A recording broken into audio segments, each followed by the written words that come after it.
Okay, perfect. Well, thanks again, Naghmana, for making the time to sit down and chat with me. I really appreciate.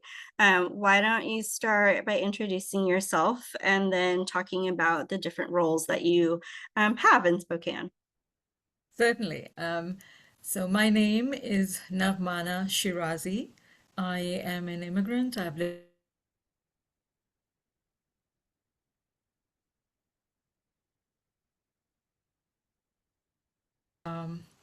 started getting involved in social justice work since about 2013, 2014-ish. Sorry, it cut out after your name and that you said you're an immigrant. Could you say that again? Sorry. Yeah. No, not at all.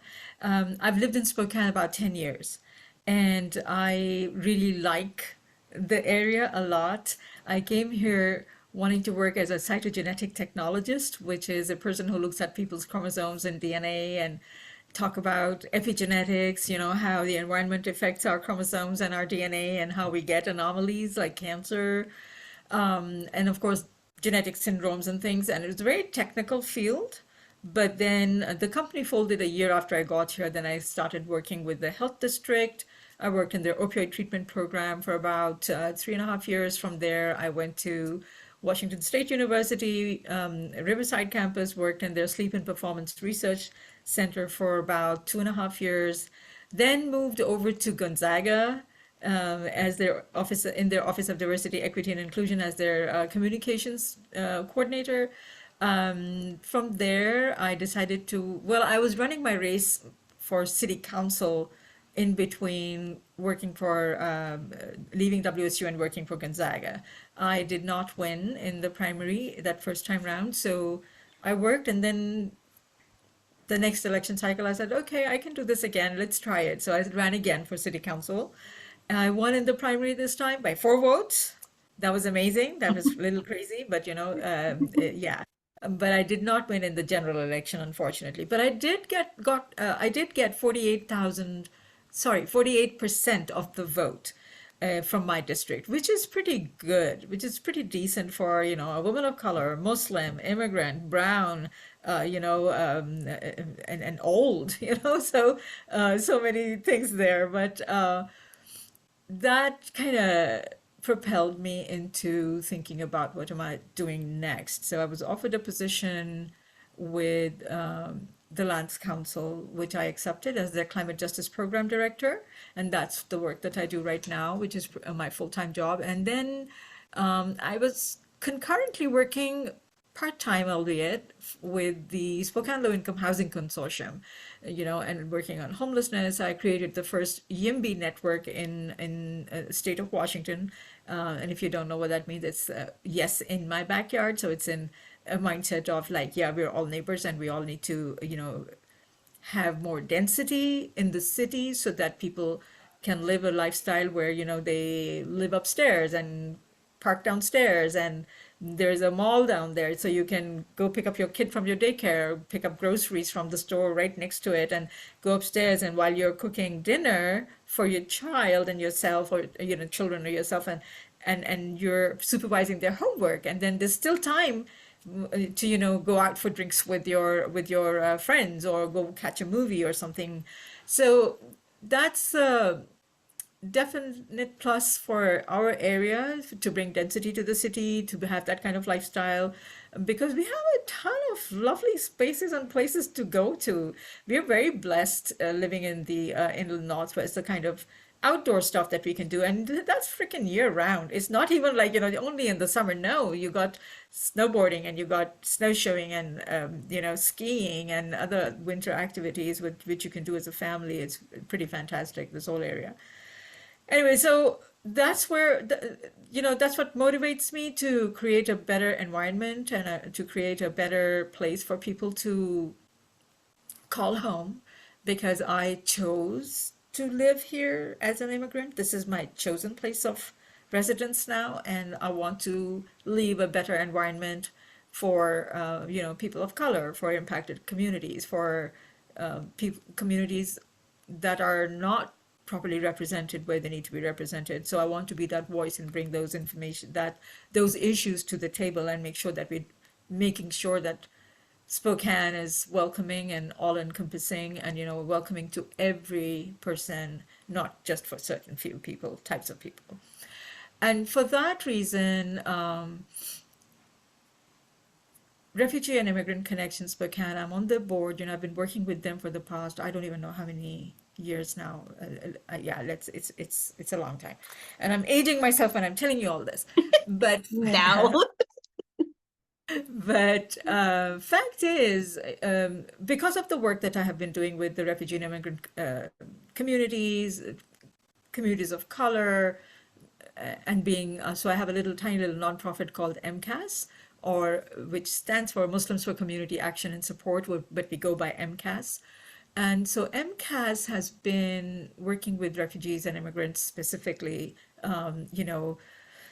doing different kinds of awareness, or getting some funds if we can, because we're not very well to do ourselves. We only have volunteer people with us right now. We have a small board, and the work that we do is basically to make sure that immediate necessities are met, because we're lucky that we have a large network of people that and coalitions that we've built. So the other part of the work that I do out in the community is mostly to do with legislation and policy work. It's all policy related stuff. So APIC Spokane, which is Asian Pacific Islander Coalition, but I they asked me to take on a position, and that's also a full-time position at working as their community outreach and advocacy organizer. And basically what that means is, creating awareness around legislation and policies that are being developed for immigrants and refugees. So these are my two jams. Immigrants and refugees, communities of color, minorities, whether they're religious or ethnic, it doesn't matter, and tribal communities, wherever I can help. I have lots of friends amongst the tribal folks, and I want to learn more. It's I'm hoping that we can coordinate more as time goes on, because I would love to be able to think in terms of, when we say BIPOC, of course, Black, Indigenous, people of color, right? So the Indigenous part of it is very, very important to me, because they've been here since yonks, since decades, I mean, millennia. And what that means is they are the people who know how to survive in this area and what it means to survive along with the environment, to keep it sustainable, to keep it where, we're all healthy, the environment is healthy, and we are healthy. So that's my lands council work, and my as a climate justice program director. So, yes, the environment is important, but it's how is it impacting our communities? So like 2 years ago, the entire summer, I worked with Climate Solutions, which is an entity that we partner with over on the west side, to talk about decarbonizing buildings. And with Gonzaga, the KXLY grant that we got to work with Gonzaga 350 Spokane and the Lands Council, to kind of bring awareness around variances in temperature where there is built up structures, more Mhm. concrete, as compared to where we have more trees. And of course, we have this wonderful program that we work at the Lands Council with. It's called Spokanopy, and we work in conjunction with the Urban Forestry Division at the city. And we get all the, we do have some grants, of course, to be able to buy those trees. And we have also have a program called Green Sleeves, and it's to kind of, we work, we have, we work with inmates, excuse me, at the Geiger Correction Center, to provide knowledge about horticulture and how to work in a nursery or grow trees. And it's definitely been a popular thing over there as well. Wonderful. Because we plant so many trees, not just in the urban forestry division, but also, we do riparian work. So, like 17,000 trees were planted last year like ponderosa pines, or whether it's lining the sides of streams to stop soil erosion and to filter. And we build beaver dam analogs, or BDAs as they're called. So we started off where beavers will come and live in that area, and it filters out the water, it floods the floodplains and filters out contaminants, and clean water goes back into the river, et cetera, et cetera. So we work on a lot of different things, and it's all very interesting work. And it's all for the community. So at the Lands Council, our mission, of course, is to preserve the area's forests, water, and wildlife. That's what we focus on. So when I work as a climate justice program director, so obviously the Green Sleeves program at Geiger translates back into the community. It reduces recidivism, and it really helps on a lot of different levels. And of course, people get this satisfaction of having done something for the environment. And when you work with your hands, and when you work with soil, it actually, there are certain chemical reactions, and so it makes you a healthier person. And of course, bringing those trees and plants back into the city, and Hangman Creek or wherever it is that you go for recreation, right? It's good for the environment. It's good for us, because you want to, as a recreation thing, you want to get into healthy water so that you're not soaking up contaminants through your skin, et cetera, et cetera. So these are the things that I work on. Spokane Coalition of Color is another entity that I'm heavily involved with. And so MCAS, APIC, Hispanic Business Professional Association, and the NAACP, we come together to do legislative session work, and we host candidate forums. So it's kind of bringing all the candidates in the same space to talk about communities of colors, and why should we have you as our representative? Why should we vote for you? And so people get a chance to talk about all of their vision. Any candidate who's running for whether they're judicial, municipal, state legislature, we kind of do as much as we can for the local area. But we are very small, so it does and it does take a lot of work to get all of that done. But that's the kind of stuff that I get involved in. So I'm policy side, as well as I'm always interested in what's happening on the local level. Like just yesterday, we because May is Asian American Heritage Month, but APIC and the rest of our communities of color, we stand by the Pacifica population, because it's declared as Asian American Pacific Islander Heritage Month. So that's just one of those things that we're partnering with PICA Washington and other entities to make sure that we talk about disaggregation, because they want to proclaim August as Pacifica Month, which is very, very important as their identity. And we already saw that during COVID. Washington State was one of the very few states that collected data according to race and ethnicity. And there we saw it was not just Asians, so if you're going to mix everybody together under Asians, that data is going to it's going to disappear. It's just going to aggregate and be just one of the many, right? And it doesn't show up.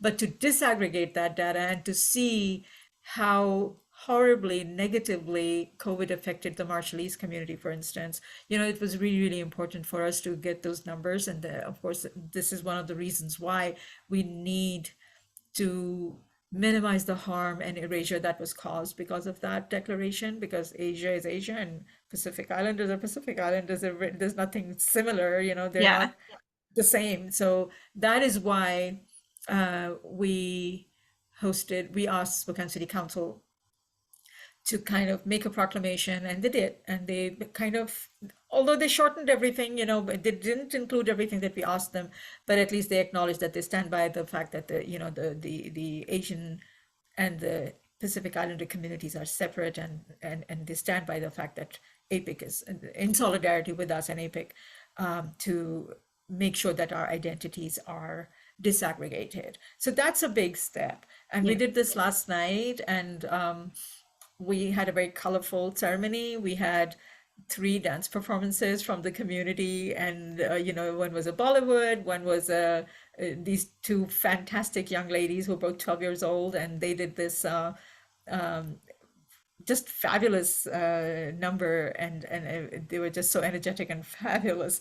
If I find the link to that recording, I will send it to you. You can add that to Please the do. text. Yeah. And so just working in community, and I like cooking, and I like meeting with people, and I have no inhibitions when somebody wants to ask me about my religion, or my food, or my ethnicity, my race, my culture, my language, so I connect with people on very many different levels, and I think that's what I do, is bring all of me, who I am, into the work that I do. That's wonderful. And kind of explaining the different sectors and communities that you're involved in, I am able to like really picture all these intersections, of you and your work. I want to kind of back up a little bit, because I think your like technical field work to this more advocacy and legislation focused pipeline is really interesting. And I kind of resonate with that as someone who started out in like the healthcare industry. I didn't go to school for it, but that's where the majority of my background is in healthcare, claims, contracts, and that kind of thing.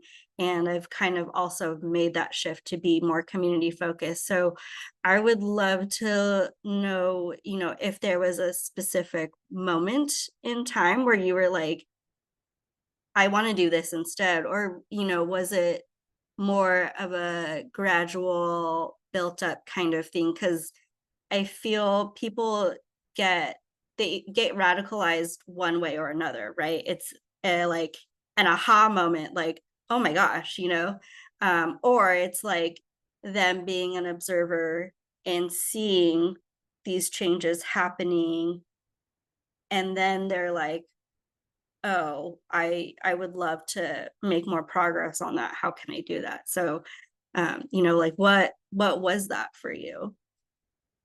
First and foremost, the fact that, being a cytogenetic technologist and realizing that how epigenetics plays a role in our being healthy, right? Um,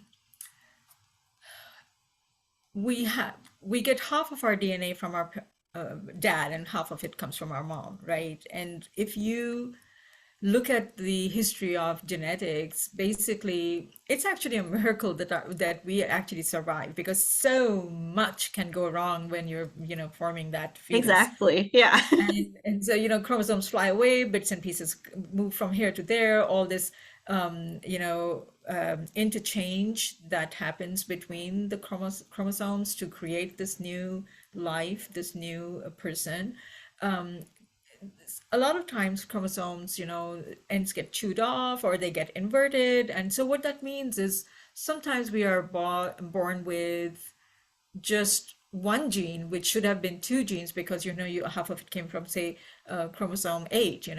Half of it came from your dad, and half of it came from your mom, and then this one gene somehow got left off, because it flew away, and then you were born with this just one gene on this one allele. With the allele is the one side of the chromosome, and then you grew up and went to work in hazmat, and over time you were exposed and more to some sort of toxic substance that caused the gene that you had to stop working. There was some mutations that happened because the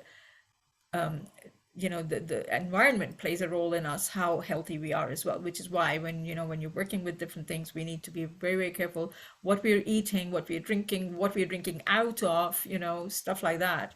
And so if that gene gets turned off, or there's a mutation so it's no longer working, your body's going to be either just going to keep on producing something in excess, or it's going to stop producing something that you need to be healthy. So these things matter. They really matter. So which is why when I talk about toxins in the river, or how they bioaccumulate in fish, and we, little fish eat bigger fish, and then they end up on your table and we consume them. So when I see people fishing in the Spokane River, I'm like, you need to put that back. We have 7 point source contaminators who are dumping PCBs into this river. They're not Yeah. even talking about the incidental PCBs that happens. So there is so much information out there that we really need to work about, which is why when I talk to people about working with riparian work, how we can grow trees on the sides banks of the rivers to help more salmon come in, and how we can filter all this water to make it healthier as it comes through from streams by.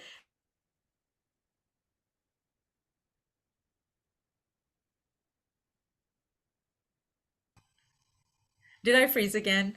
Yeah, just for a second. Okay. So that's the environmental aspect of things, why it's important for us, and things like the realization when I was running my race and realized, Hilliard, we have two of the poorest zip codes in the state of Washington. Mhm. And what that means is the rail yards where they used to be, they picked up 6 feet of the soil and they transported it, I don't even know where. And there are, just in District 1 where I was running my race, 61 miles of unpaved streets and roads. A dog runs past, or kids are playing on the bike, car goes past on one of those unpaved roads and kicks up dust in the air. And yes, the dust settles, but particulates do get left suspended in the air. And then my son, who has asthma, for instance, he walks down that road and he inhales all of that. He has a full-blown asthma attack. So this is unhealthy for folks. If this is unhealthy for our environment, planting trees, a tree will actually filter out 30 feet around the circumference of it, to filter out the air that there is. Guess where there is the lowest tree canopy? I already know the answer. It's Yeah. northeast of Spokane, east Yeah. central, west central. Mhm. This is the entire historically redlined area where everybody lives closer. You don't have space. There's not very many gardens. People don't have time, and so that's the lowest canopy coverage because it coincides also with the lower median income.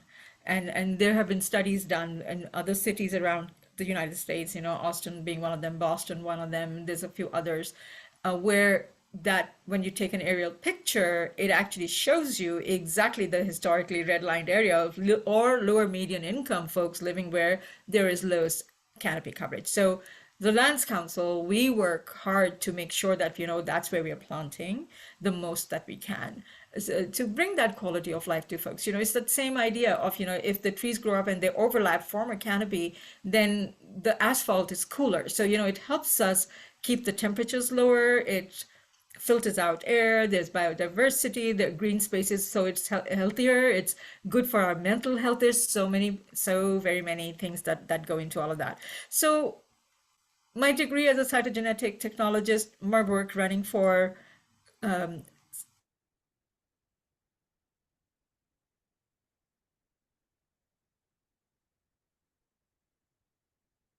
do the work that I'm doing. And why it's important also is the policy legislative side of it came through so I'm on the steering committee of PJALS, which is Peace and Justice Action League of Spokane. And if I were to sit here and tell you exactly who I am on the board with, or which group I work with, we'd be here all day. So I'll spare you that. But in 2015, there was a ballot measure that was going to be introduced to have any city employee ask for documentation from anybody who was perceived as being of a different color, spoke with an accent, wore different clothing, So, I mean, honestly, that's such a random, thing, and people's prejudices play into all of that. Oh, I think that person is probably here illegally. What makes you decide to do that? Go ask them, show me how your documentation, are you here legally or not? And my son was turning 15 and he had just started driver's ed classes. And I thought, oh, he's going to be freaking parking at the meter downtown and somebody collecting change from the meter because they're a city employee, right? Could ask for him to show documentation. Are you here legally or not? Now, my son was born in the United States. He could be president if he wished. He certainly has the mouth on him to do that, right? But well, at that time he did, anyways. But as a mother, I got really worked up thinking, oh, I won't even know. I don't have friends and family here that I can depend on. I mean, 2015 was just about 5 years, and I was just getting to know people in the community, right? Because when I moved here, I did not know even one person, not one single person. And so now, of course, I have a huge community that I've built around me for that very reason, because we're like-minded, we do the same things. I like meeting people, I'm social, I like going out and doing all the stuff that we get up to, the good trouble that we get up to in the community. And so my thought process was like, oh, he's just going to disappear. I won't even know where to go look for him. Is he in a hospital or is he in jail? Which is it? I won't even know. So that brought me, although he's a citizen, but what is he supposed to do? Carry his birth certificate in his back pocket all the time to whip it out just in case somebody asks him about it? That's ridiculous. And, it just really upset me badly that we were contemplating something like that. So the next thing I did was I went to this workshop that PJLs was having, and I met Liz Moore for the first time. And I said to her at the end of that workshop, I'm starting a movement here. We're going to stop this nonsense from getting on the ballot. Who are they to put this on the ballot? We don't want it. And she said, oh, let me put you in touch with people. And she made me co-chair and for this little group that we were calling No Discrimination Spokane. And it started out as a group of 8 different entities, like APIC was part of it, the Tenants Union was part of it, Center for Justice was part of it. They did all the pro bono work. Obviously, PJLs was part of it. And, so it grew from those 6 entities into, I don't even know, we had like 20 some odd organizations by the end of it, and we took that measure to court. The judge threw it out. Then it went to appellate court. They appealed against it, and the appellate court, they said, no, we're sending this for review to Olympia. And during review, it got thrown out. And it's a really big thing because, there were a lot of eyes on us at the time, from Burien to Chicago. There was something happening in Texas. So all these people were looking at Spokane to say, how is this going to play out? I mean, yeah, they can come back and try and do the same thing again. But, how dare you, just because somebody thinks in their mind that, oh, this person could be illegal. How random and, how biased. And so that's when I realized that if I can do this as who I am, with all my intersectionalities, and gather people together and, get our voices heard, then I can do this for other things. And so I think these were the 3 important aspects that kind of started the PJL stuff was the first one. And then, of course, running for office was the second one. And then coming to work for the Lands Council, realizing that I have a lot of different ideas and concepts that, kind of play into making this whole environment, the whole city, a better place for us to live. Yeah, I do remember that happening. That's incredible. I also really love the way that you have broken it down to like a very molecular, like DNA level, like it just seems so clear and it makes a lot of sense. Like, oh, all these things are intertwined and they all impact each other, and to bring it down to that most basic level just makes so much sense.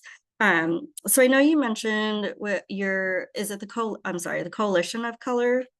Spokane Coalition of Color, SCOC. Yeah, I would love to learn more about, what you are all working on for this year with the mayoral election coming up, if you have anything planned.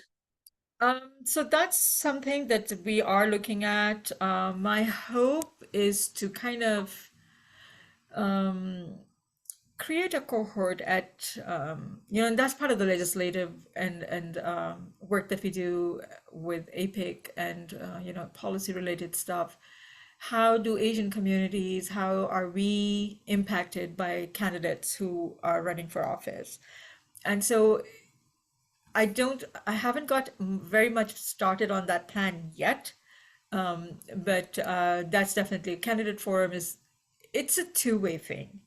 It's an opportunity to give a platform to people who are running for office to say, this is why I'm running and this is how I can support you, or this is also how I want your support, right? It's a two-way thing.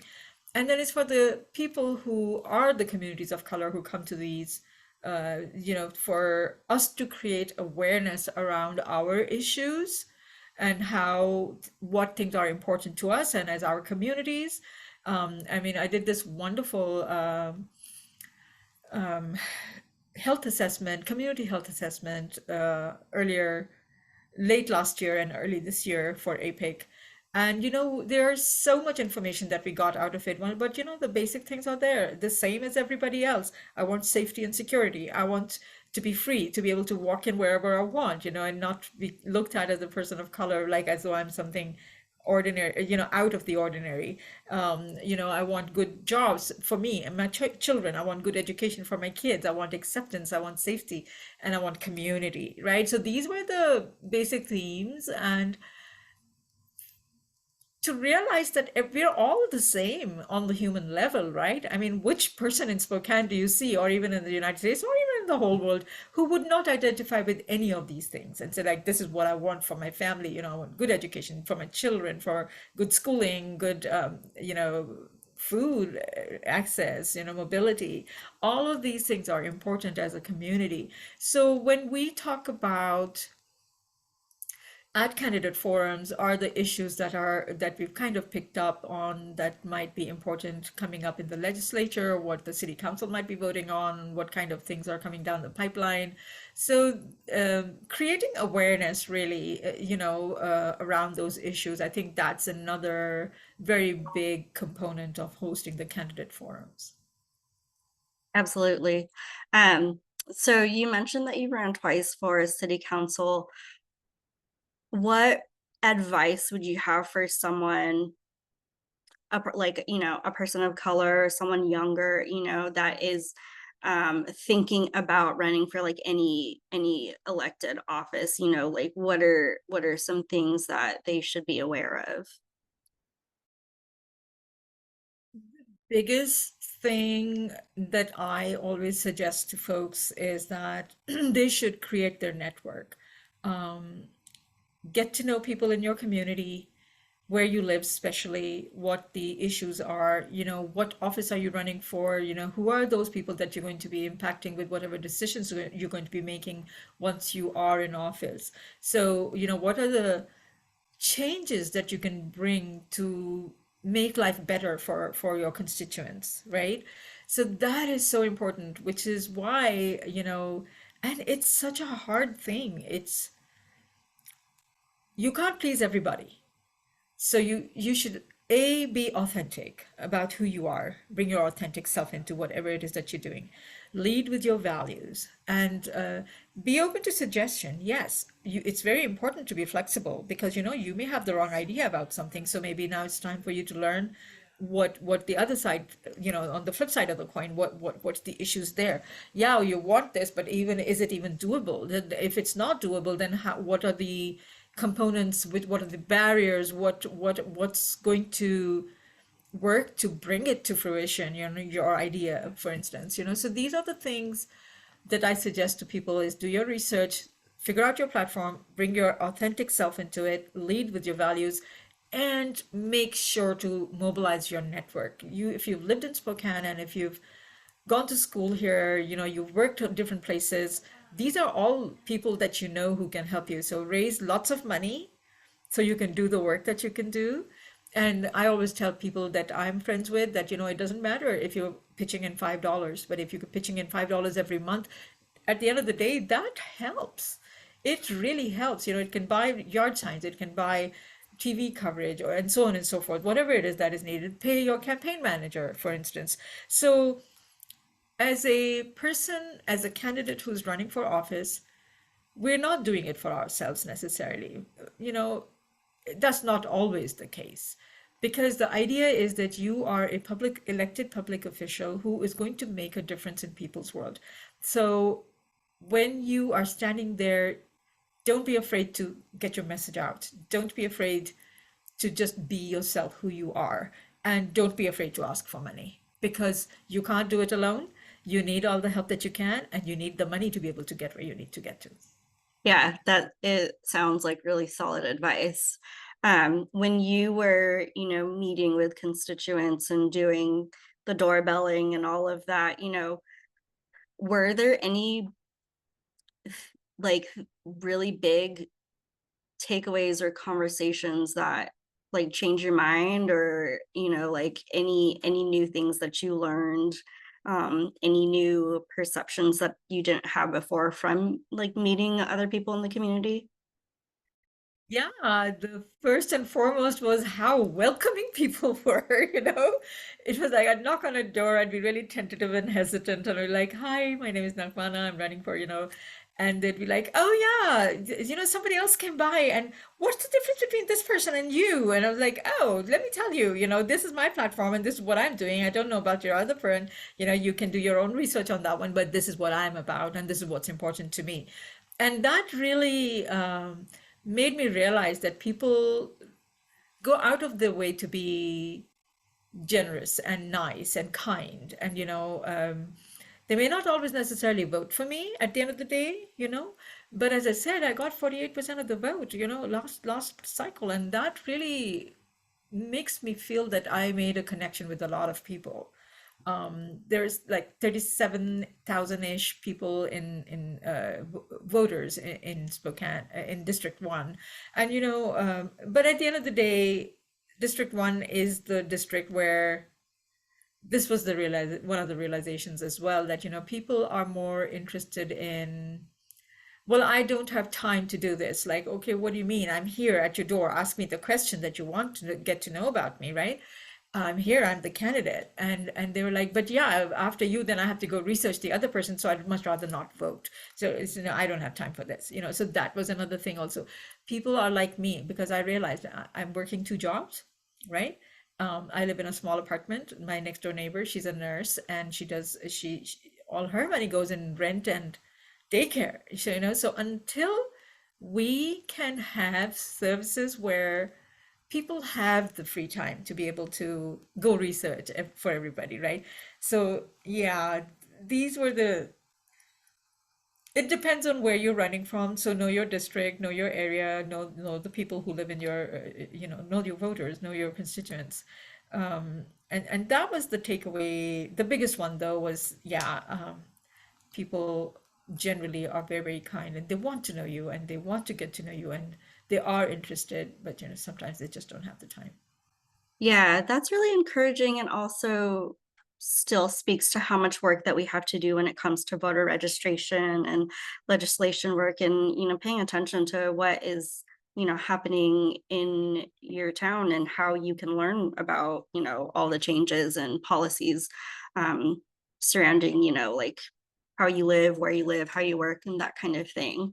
um as we're wrapping up, I would love to learn what in you do so much work, and I'm so tired for you. But it's also like Appreciate that. inspiring, like like you're doing a lot of different things in a lot of different sectors that like I personally also have passion for. So I really applaud you for that. What parts of your work really make you excited, or make you feel like on that daily that day to day that you've done something? The connections that I have built, made, and the relationships that I have built. I think that has to be the most rewarding aspect of everything that I do. I like to do what I do, and I'm successful at it because I'm passionate about it. I have a very clear reason why I'm doing what I'm doing.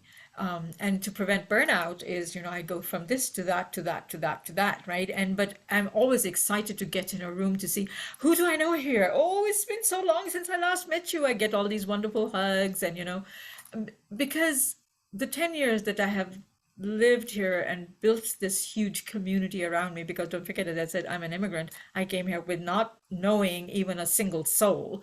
And for me to be able to build this community that I love spending time with people, I so I do that by not being, I guess I'm not able to have a shallow relationship. Do you see what I'm saying? If I'm going to meet you, I'm going to meet you and get to know you really in depth and well. And at the back of my mind, it's always like, how am I going to help this person? So, and I always want